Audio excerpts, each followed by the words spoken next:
وَتِلْكَ الْأَمْثَالُ نَضْرِبُهَا لِلنَّاسِ وَمَا يَعْقِلُهَا إِلَّا الْعَالِمُونَ. Pernah terjadi suatu fitnah di zaman tabi'in, munculnya seseorang yang zalim yang dikenal dengan Al-Hajjaj bin Yusuf Al-Thaqafi. Beberapa tokoh masyarakat, beberapa rakyat ingin memberontak pada masa tersebut. Lalu ada seseorang bertanya kepada Talq ibn Habib rahimahullahu ta'ala rahmatan wasi'ah, kaifa nuwajih hadil fitnah? Bagaimana kita menghadapi fitnah yang seperti ini tadi? Kata Talq ibn Habib, idfa'uha bittaqwa. Tolak fitnah tersebut dengan ketakwaan kepada Allah Azza wa Jalla.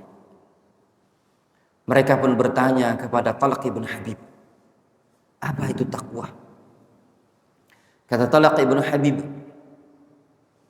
an ta'mala bi ta'atillah ala nurin min Allah tarju thawab Allah, wa an tatruka ma'siyatallah ala nurin min Allah makhafata iqabillah. Takwa itu engkau menjalankan ketaatan kepada Allah yang dibarengi, yang didasari ala nurin min Allah, yang didasari ilmu, tarju thawab Allah, serta didasari dalam rangka mengharapkan pahala kepada Allah.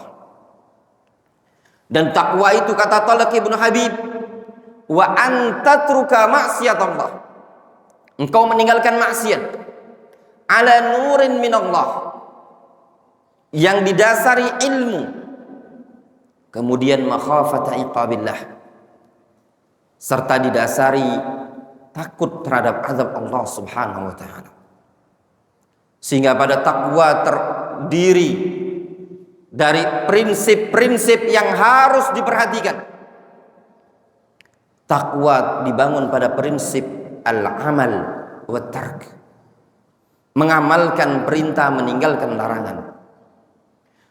Takwa dibangun pada prinsip al-khauf wa raja,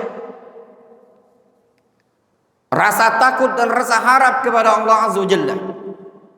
Dan juga takwa dibangun di atas prinsip al-ilm, di atas ilmu terhadap perkara yang dikerjakan dan perkara yang ditinggalkan.